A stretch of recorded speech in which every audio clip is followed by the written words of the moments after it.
Samantala, binuksan din sa publiko ang ginagawang impeachment trial laban kay Vice President Sara Duterte, kung saan nasa 6 na po ang pinayagang makapasok para mapanood ang paglilitis. Live sa Senado, nakatutok si Patrick Gupo. Patrick, kamusta ang naging pagpasok ng mga bisita dyan sa Senado?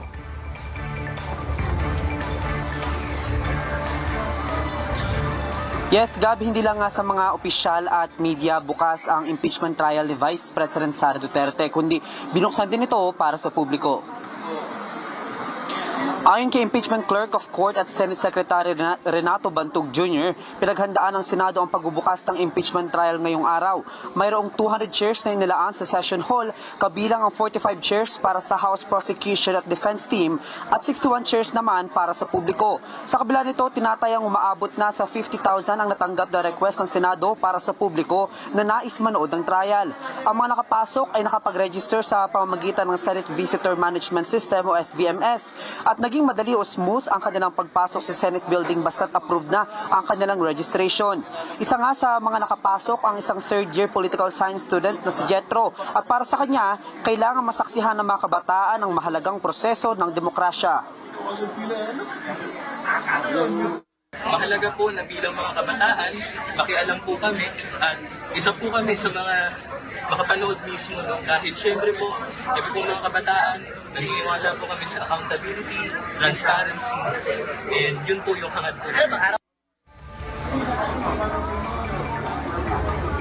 Hinikayat naman ni Kabataan Party List Representative Rene Luisco ang mga kabataan na tutukan ang makasaysayang paglilitis.